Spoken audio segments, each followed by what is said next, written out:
The doorbell echoed like a desperate heartbeat through the marble halls of the grand estate.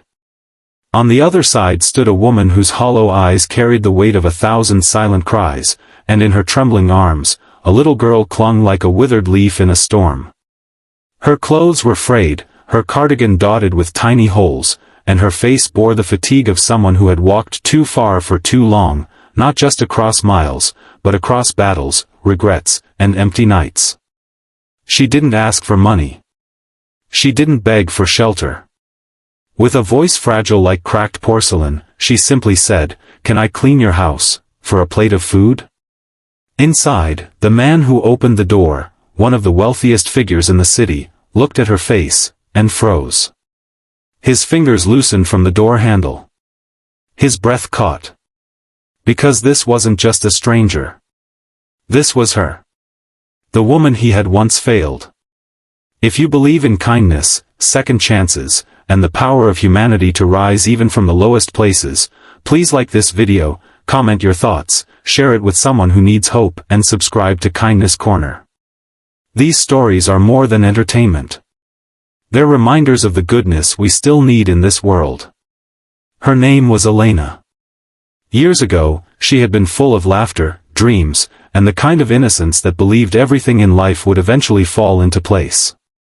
But life, she learned, didn't always reward the kind-hearted. After marrying young to a man who promised stars and delivered scars, she found herself abandoned with a toddler and a hospital bill she couldn't pay. One by one, her lifelines unraveled, her job, her apartment, her friends who slowly drifted away when help became routine. Eventually, she was sleeping on a church bench with her daughter cradled tightly in her arms, whispering fairy tales into the wind just to drown out the growl in her child's stomach. Each day, Elena roamed the wealthier neighborhoods, hoping someone might offer a sandwich, a warm jacket, or simply a moment of compassion. Most doors remained closed. Some offered polite refusals. Others didn't open at all. But today felt different. Something, call it desperation, intuition, or divine orchestration, pulled her to that house.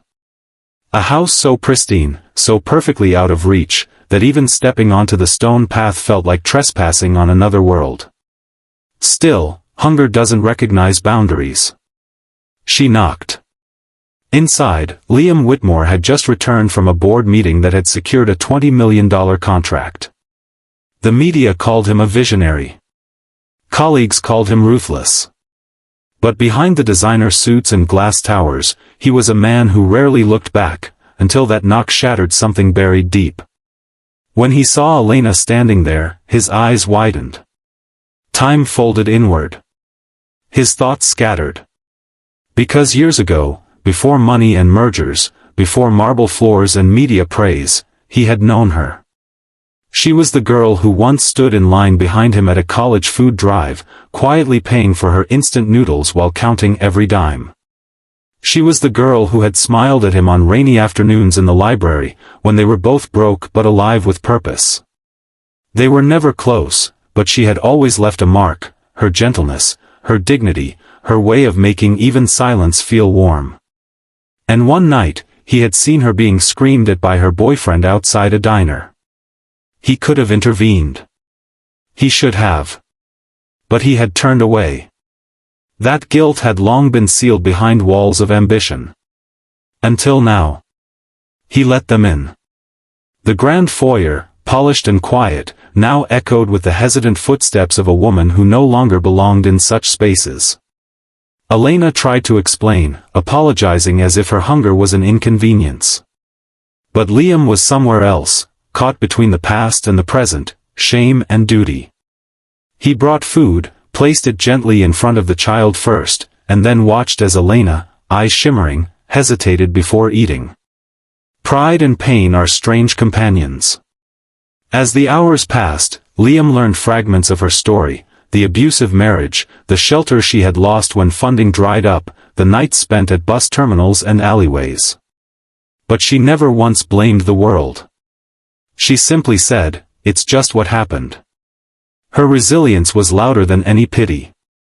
The next morning, Liam did something uncharacteristic. He cancelled his meetings. He found a guest room and quietly placed a pair of new clothes, a toothbrush, and a folded note that read, "Stay as long as you need."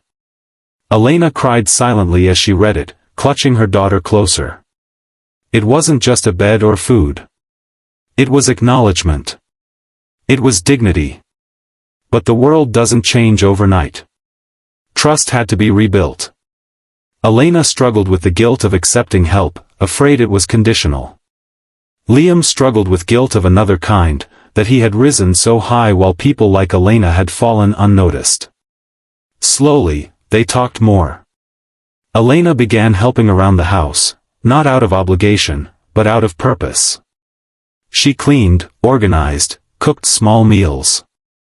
Her daughter started smiling again, laughing in the garden, playing piano in the hallway. For the first time in years, joy returned to her voice.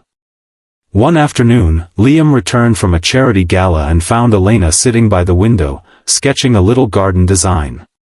She once studied architecture before her world collapsed. He encouraged her to draw again.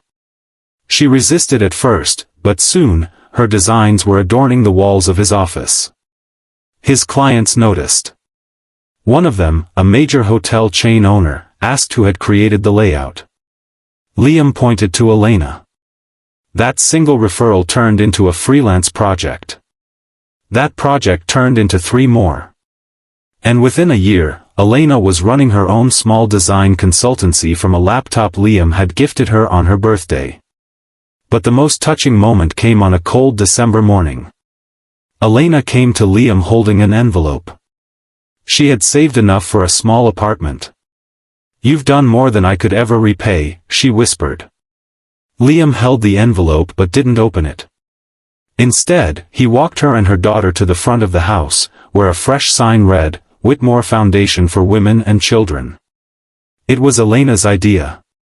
A shelter, a support system, a place where no mother would ever have to beg for food in exchange for dignity. As the sun rose behind them, the little girl tugged on Liam's sleeve and said, "Are you going to be our family now?" Liam knelt down, holding back tears.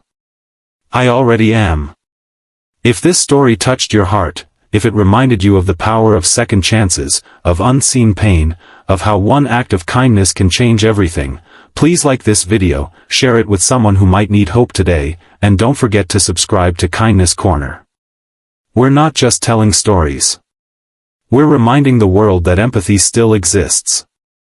Speech balloon special request: before you go, please leave a comment below.